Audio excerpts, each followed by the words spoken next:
impacts.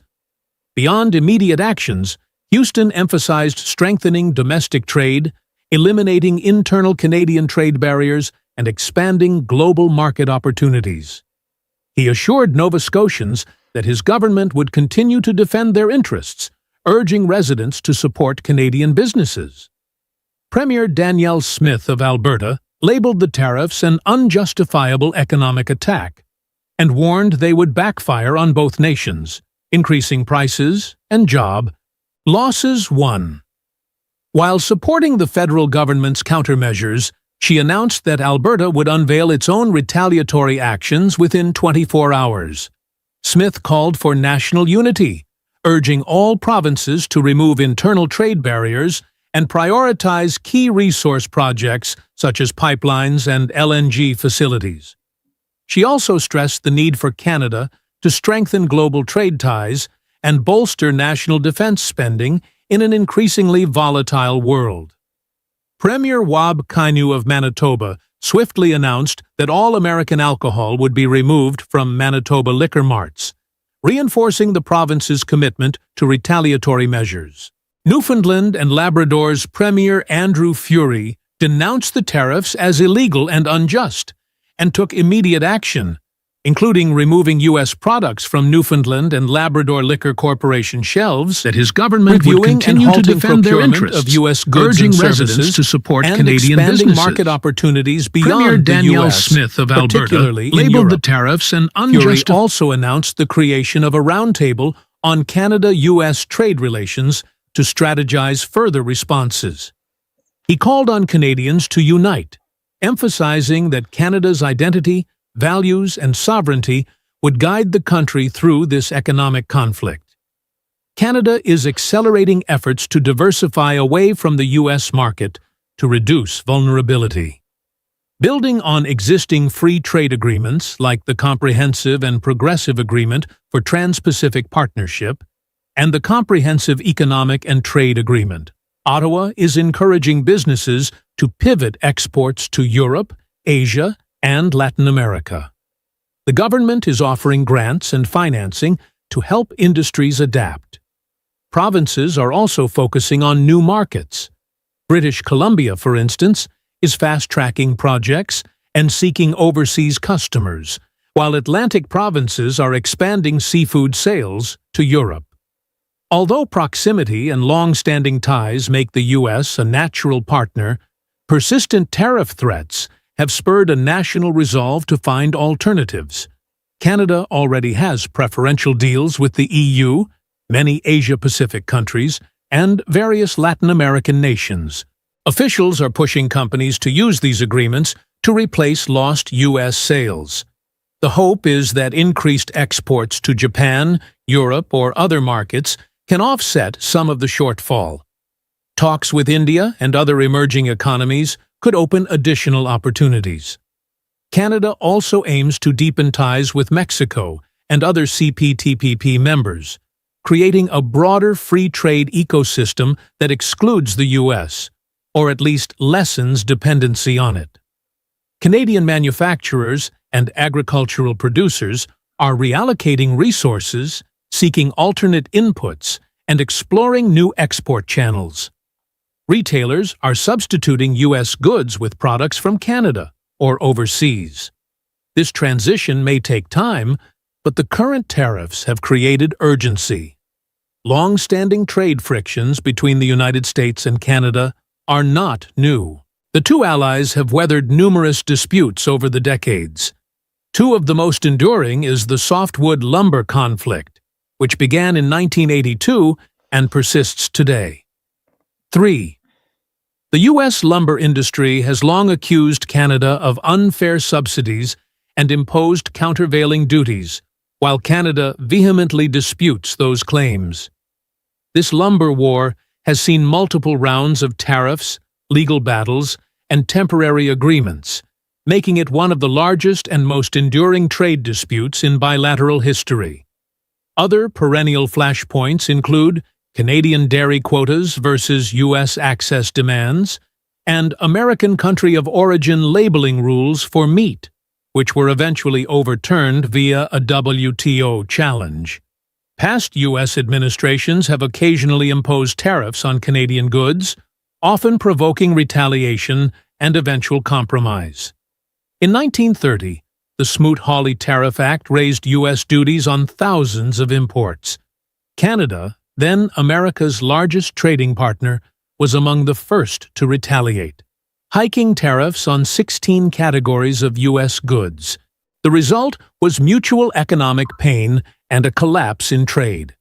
Fast forward to 1971, President Nixon temporarily imposed a 10% surcharge on imports, including Canadian goods, during a currency crisis. That move strained relations until a monetary deal led to its removal within months. In 2002, President George W. Bush levied tariffs up to 30% on foreign steel, but Canada and Mexico were exempted due to NAFTA obligations. The steel tariffs were eventually withdrawn after global retaliation threats and a WTO ruling against them. The episode demonstrated that broad U.S. tariffs often face fierce pushback. The 2018 to 2019 period under President Trump saw major tariffs imposed on steel and aluminum, citing national security, answered with reciprocal tariffs on U.S. steel, aluminum, and various politically sensitive goods. These measures ended after about a year when the U.S. lifted metal tariffs in exchange for concessions as part of the updated USMCA. That episode taught Canadian leaders that robust retaliation could force the U.S. back to the table. It also reinforced the value of a united front. Federal, provincial, and industry groups lobbied U.S. counterparts to reach a resolution. The successful negotiation of the USMCA in 2018 to 2019 shaped current tactics as Canadian negotiators learned to respond firmly to Trump's brinkmanship. Prime Minister Justin Trudeau's stance in 2018, "Canada will not be pushed around," set a precedent for the tone now. The new tariff threat similarly has led Ottawa and the provinces to react decisively and in coordination. President Trump's sweeping tariffs raise serious questions under international trade law. Canada argues the tariffs violate both the letter and spirit of the USMCA, which eliminated duties on most North American goods. Unlike nuanced disputes over specific provisions, these are blanket measures, 25% on Canadian imports, leaving little doubt they breach core free trade principles. They also appear to violate key WTO rules regarding most favored nation treatment and bound tariff rates, unless justified under an exception. The U.S. administration likely claims the tariffs are lawful under the national security exceptions in the relevant trade agreements. President Trump declared a national emergency over fentanyl trafficking and tied Canada to that threat, arguing that tariffs are needed as leverage to force action on cross-border smuggling. However, using a health or security pretext for blanket tariffs on virtually all goods is unprecedented. Past WTO rulings have been skeptical of overbroad invocations of national security. Canada contends this is a misuse of the exception. Canada can challenge the tariffs through the USMCA's dispute resolution process, which includes consultations and the potential for a panel ruling. If the U.S. refuses to remove the tariffs despite an adverse ruling, Canada would be authorized to impose countermeasures. Although the formal legal process typically takes over a year, to protect its economy in the meantime, Canada has responded immediately with retaliatory tariffs. Canada may also pursue parallel complaints at the WTO. However, enforceability is challenging if the U.S. does not comply with panel decisions. Canada's legal counteractions, in addition to filing formal disputes, include invoking remedial clauses in the USMCA, suspending concessions, and exploring domestic court challenges of the U.S. actions. Though U.S. courts often grant the president broad latitude on trade restrictions declared under emergency powers, in practice, a resolution is more likely to come from negotiation and political pressure than from a purely legal victory. Thanks for watching our breakdown of the U.S.-Canada trade tensions, from postponed tariffs to bold countermeasures. This trade war is reshaping North American economies. Canada is standing firm. But what happens next? If you enjoyed this video, hit the like button and subscribe for more updates. Let us know your thoughts in the comments. Do you think Canada's response will work? Thanks for tuning in, and we'll see you next time. President Trump recently announced a one-month postponement of the 25% tariffs on many Canadian imports. These tariffs were initially scheduled to take effect on April 2nd. This decision followed extensive discussions with Canadian officials and growing concerns from various industries about the potential economic repercussions. In response to this postponement, Canadian Finance Minister Dominic LeBlanc stated that Canada would delay its planned second wave of retaliatory tariffs, valued at $12.25 billion, until April 7th. However, while the postponement provides a temporary reprieve, tariffs targeting $30 billion worth of U.S. goods remain in effect. Among the various actions taken by Canadian provinces, British Columbia's response is notable due to its unique geographical position as a critical link between the U.S. mainland and Alaska. British Columbia plans to introduce legislation that would allow the province to impose tolls on commercial vehicles traveling to Alaska. This move is widely viewed as a direct response to President Trump's tariffs and is intended to send a clear message to the president. BC Premier David Eby stated on Thursday that the proposed legislation aims to send a clear message to Alaska's Republican congressional representatives and the state's Republican governor. The legislation would also enable British Columbia to require that low-carbon fuel additives for gasoline and diesel be produced in Canada. Additionally, it would provide the province with new tools to eliminate internal trade barriers as Canada seeks to lessen its dependence on the U.S. Despite President Trump scaling back some tariffs on North American trade partners, Eby insisted that Canada will not tolerate these ongoing threats and uncertainty. We're standing up for Canadians. This behavior is unacceptable, and we are making it clear to the U.S. just how frustrated we are, he said. I say we don't back down until the president takes the threat off the table. Eby noted that while he wouldn't implement the tolls immediately and the number of affected trucks is relatively small, the move signals the growing strain between longtime allies as Canada ramps up pressure on Trump to abandon his tariffs. Here's a corrected and more clearly written version. The White House has launched a trade war we never wanted, and we must respond decisively, said Premier Eby. These initial measures are just the beginning. In the coming weeks, we will introduce additional tools to safeguard our economy against this sustained economic aggression.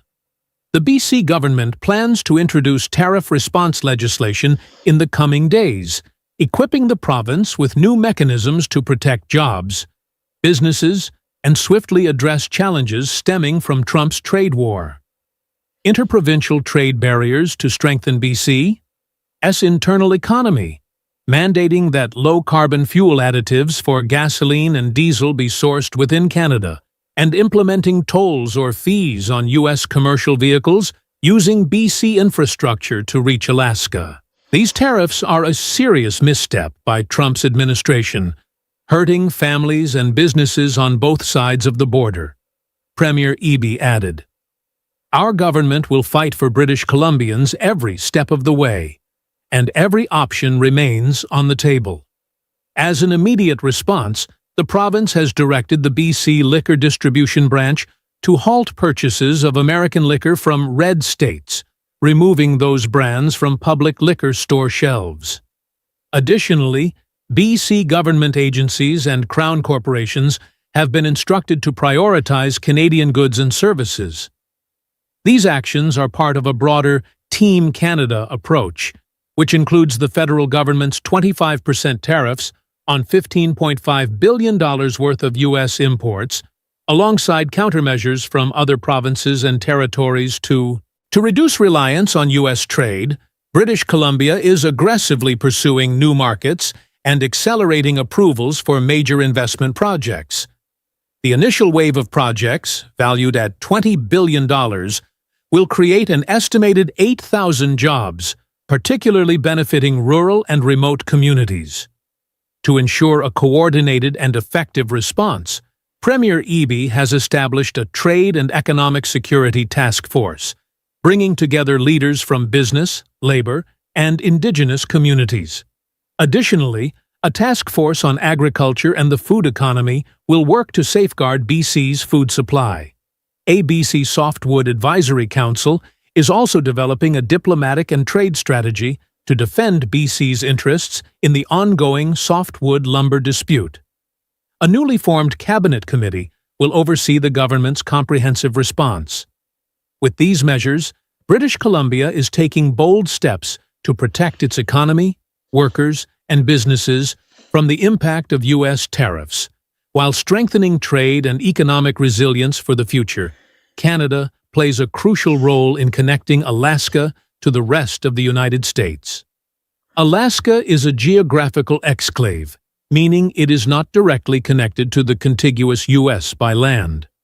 The vast Canadian territory between Alaska and the rest of the United States serves as a necessary transit region for travel, trade, and infrastructure. One of the most significant connections between Alaska and the lower 48 states is the Alaska Highway, also known as the Alcan Highway. This vital roadway stretches from Dawson Creek in British Columbia, Canada, and extends all the way to Delta Junction, Alaska. Constructed during World War II to provide a secure supply route for military operations, the highway remains the primary overland connection between Alaska and the rest of the U.S. Despite improvements over the decades, much of the route still passes through rugged and remote landscapes, requiring travelers to drive through several hundred miles of Canadian territory before reaching Alaska. Beyond road transportation, air travel also relies heavily on Canada's geographical position. Many flights between Alaska and other U.S. states pass through Canadian airspace, and some even make stops in Canadian cities. Canada's air traffic control systems play an essential role in managing